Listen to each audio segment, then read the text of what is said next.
अर्को जुनी साथीलाई पाए यो जुनीलाई उसैसँग रमाए अन्तिम घडीमा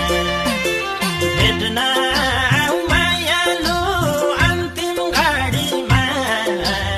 एक दुई दिन बाँच्छु कि अब बढीमा साथीलाई पाए यो जुनीलाई उसैसँग रमाए अन्तिम घडीमा भेट्न आऊ मायालु अन्तिम घडीमा एक दुई दिन बाँच्छु कि अब बढीमा